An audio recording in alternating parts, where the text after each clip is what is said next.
In this episode, I'm gonna be showing you how I generate hundreds of thousands of dollars through Facebook ads and how you can do exactly the same by creating excitement. And the only thing that you need to do is literally stealing the strategies that are working for me on my own store and implement it. So let's get started. Okay guys, so directly showing you how it's going right now with the store first, right? Because, why should you even listen to me in the first place? As you can see right now, look, it's not always going the way how you want, first of all. As you can see now as well, like completely transparent, today is not a good day. And that might happen. There is no such thing as consistent, consistent growth, like every single day that is only going to be in an uptrend. Everything that you do will always fluctuate from highs to also downs, right? And that is completely normal. But you have to understand that in order to see the heights, you also need to deal with, the days that are not working. And that's also why I'm going to show you guys this, even today, because today, even though we have 1,300 euros in sales, I'm going to be showing you as well how actually the Facebook ads are performing. And as you can see, we spent 887 euros, basically dollars in spent on Facebook. So that means that also with, the cost of products, I'm around break even right now. So not making any profits, but while actually spending gaining 1,300 euros in total sales. And, every single number that you might see on Instagram or wherever, what gurus are showing you, it doesn't always mean that they are actually generating profits, because only the profits are actually, feeding your family. And it's super important to not only focus on, your revenue, while might not leave you with any profits at the end.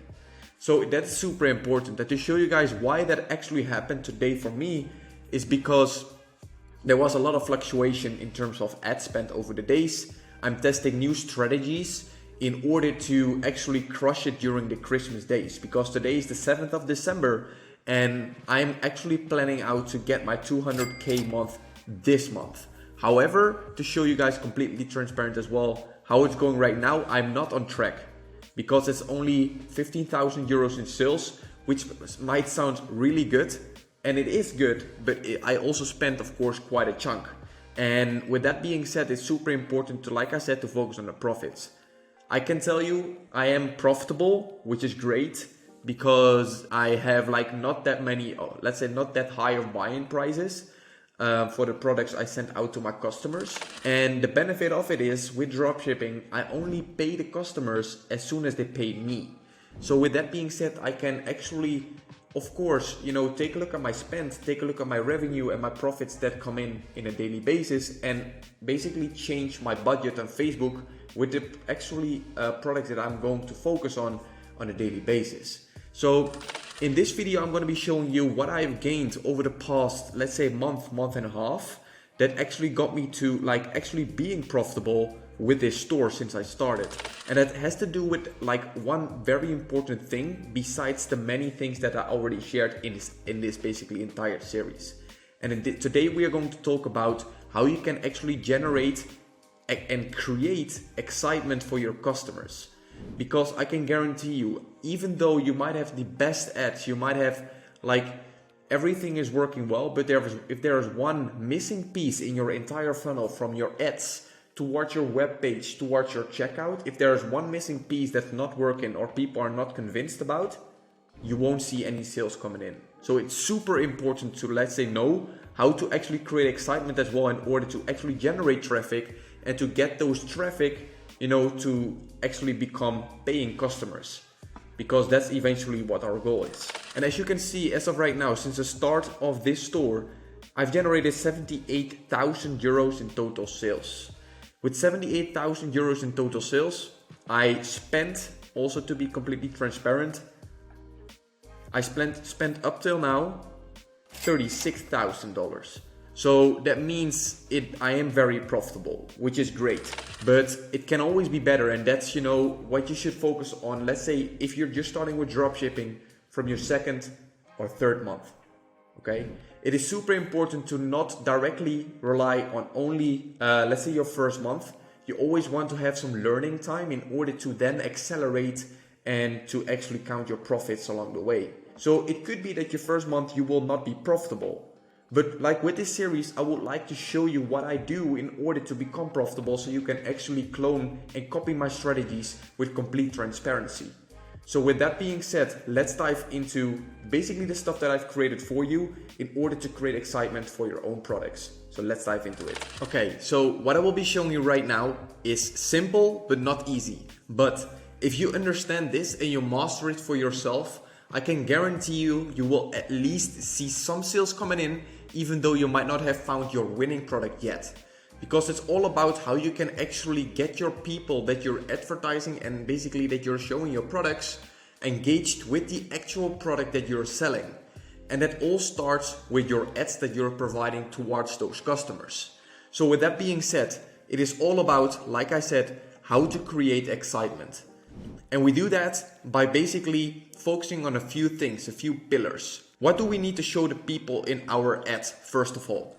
You have to think about it from your own point of view, or maybe ask someone else around you what would make them feel engaged with a specific product and what would make them buy that product that you might be advertising.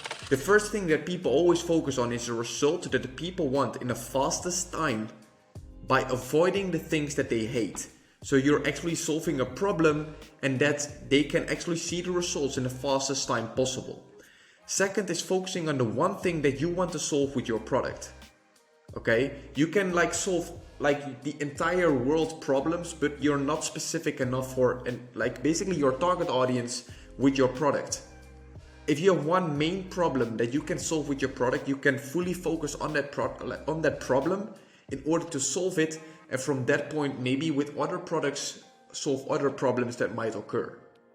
It is easy, simple, it should feel new, fast results and believable in order to generate that excitement and to basically show what you need to show the people inside your ads, okay? Then if you're doing your product research and you look into the niches, you want to go and find products with, first of all, a high average order value. So how can you actually, besides the main problem that you're solving, like I just said, also solve other problems that might occur or that people might have with an upsell, so you can increase your average order value, or by just, let's say, having a high selling price.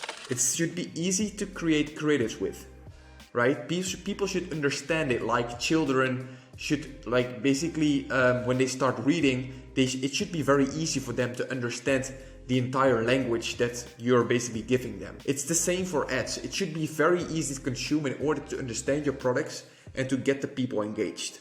Third is easy to create angles with. So if you have a product that works really well, try to create different angles with that product, so different hooks, in order to tackle different maybe pain points for the customer with just the same product. And from there on, you know exactly what is working and what is not in your ads, so you can do more of what is working.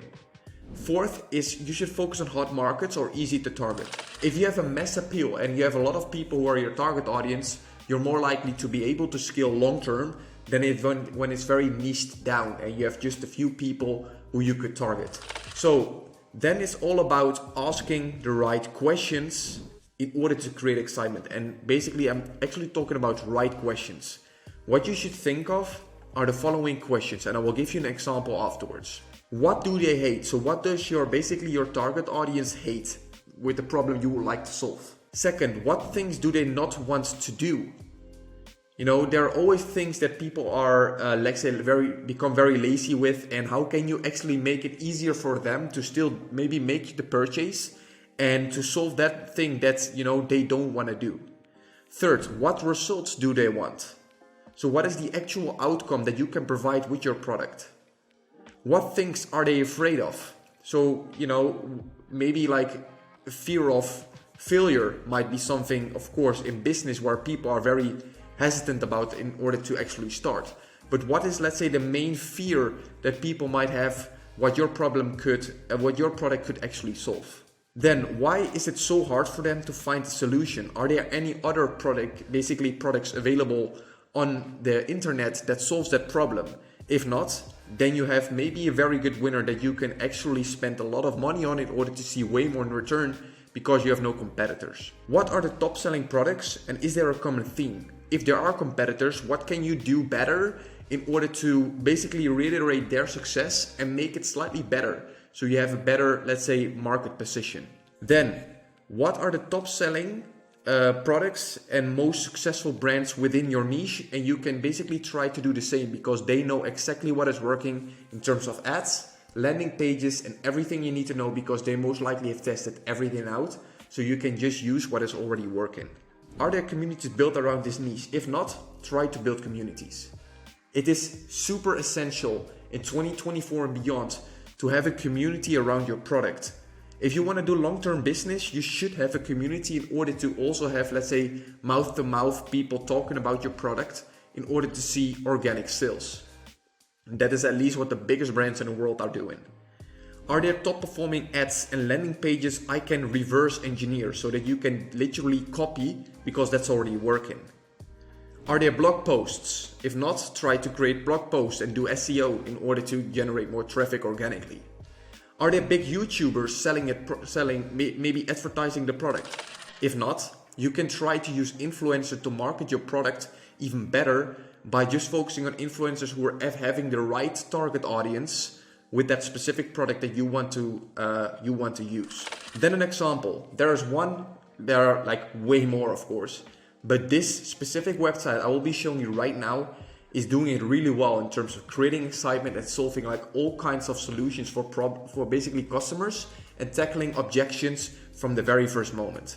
You can take a look at it, maybe even pause this video, take a look at this video and see what it does for you in terms of what kind of impact does it have on my, let's say, point of view of this maybe product that you might have an objection on right now. And for the boys around me, most likely you don't know what lashes and thickening brows might do or whatever, but it basically is the same, because they actually create excitement by like in their entire website, and they are doing that very well.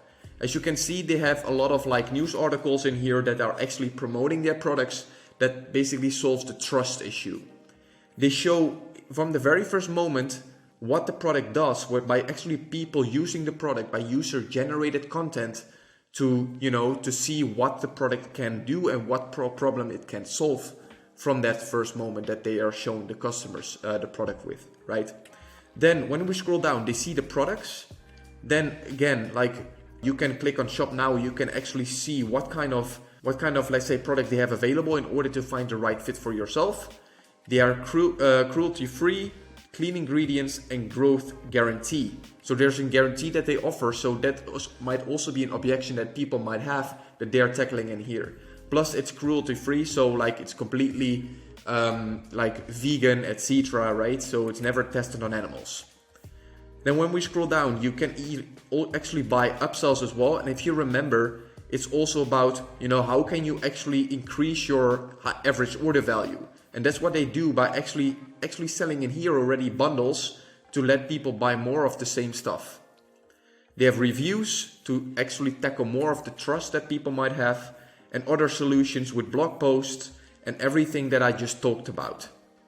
Then when we go to their product page and we use like just one product like this one, there are only, let's say, objections that are basically being tackled from the very first moment, with, let's say, check marks about maybe complaints that people might have had, and they just use that from the very first moment in their product page. They stated it in here as well. They used bundles to increase average order value, and they have very clear call to action in order to actually get the sale in. So with that being said, guys, this is exactly what you need to know. If you want to get your hands on this document as well, you can easily send me a message on Instagram. Just leave a comment here on YouTube as well, and I would be very happy to send this over to you as well. So I hope it was valuable, and I'm looking forward to see you in the next one. Peace.